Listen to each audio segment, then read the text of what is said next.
Right breaking news చూస్తున్నాం. బంగాళాఖాతంలో వాయుగుండం ప్రభావంతో ఏపీలో వర్షాలు భారీగా కురుస్తున్నాయి.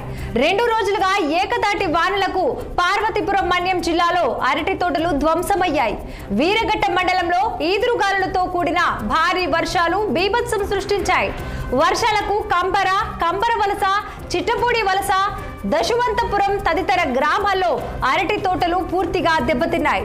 దీంతో వందలాది రైతులు భారీగా నష్టపోయారు. సుమారు 1000 ఎకరాల్లో అరటి పంట నేలమట్టమైందంటూ రైతులు బోరుమంటున్నారు. చేతికి అంది వచ్చిన పంట రాలిపోవటంతో అన్నదాతలు ఆవేదన వ్యక్తం చేస్తున్నారు. అరటి సాగుపై ఆధారపడి జీవిస్తున్న తమని ప్రభుత్వమే ఆదుకోవాలని వారు వేడుకుంటున్నారు.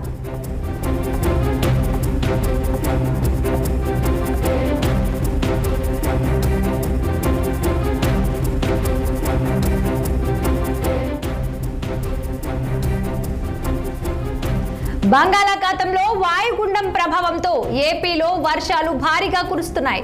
2 రోజులుగా ఏకదాటి వానలకు పార్వతీపురం మన్యం జిల్లాలో అరటి తోటలు ధ్వంసమయ్యాయి.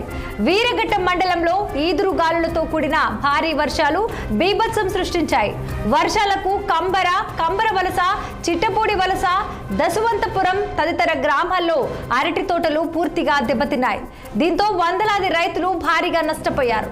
సుమారు 1000 ఎకరాల్లో అరటి పంట నేలమట్టమైందంటూ రైతులు బోరుమంటున్నారు. చేతికి అంది వచ్చిన పంట రాలిపోవటంతో అన్నదాతలు ఆవేదన వ్యక్తం చేస్తున్నారు. అరటి సాగుపై ఆధారపడి జీవిస్తున్న తమని ప్రభుత్వమే ఆదుకోవాలని వారు వేడుకుంటున్నారు.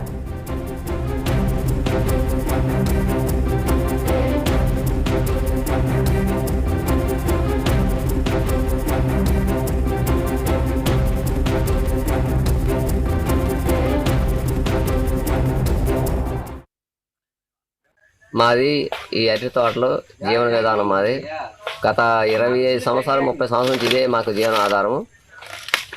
ఇప్పుడు ఉదుతు, తితిలి ఇలాంటివి తుఫాన్లు ఎన్నో వచ్చాయి.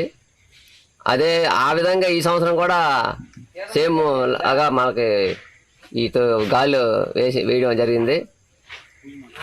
మాకు ఇప్పుడు దీపావళి అంటే అది మాకు పూజా మార్కెట్ టైప్గా మాకు ఇది బీహారు, బెంగాలీ వాళ్ళు మా దగ్గర సరుకులు తీసుకెళ్తుంటారు. ఎక్కువగా మాకు మార్కెట్ రిలేజ్ అయిన రోజులు ఏమంటే ఈ దీపావళి మార్కెట్కి మాకు మా ఊరు నుంచి ఇంకా ఏ ఊరు నుంచి అయినా మనకి ఈ సగము పంట దాటి తీసుకెళ్తారు. అదే పంట మాకు ఇప్పుడు ఆ కోతకు వచ్చే టైంకి మాకు ఈ గాలి అనేవి వీసాయి. ఈ ఎప్పుడంటే నిన్న 1 గంట టైంలోన ఈ ఉదయం 6 గంటల నుంచి 12:30 వరకు వర్షం పడింది. తర్వాత ఆ వర్షం కొంత ఆగిన తర్వాత ఈ గాలి అనేది వీసిన వల్ల మాకు సుమారు మా ఊరు కంబర గ్రామంలోన కనీసం ఒక 450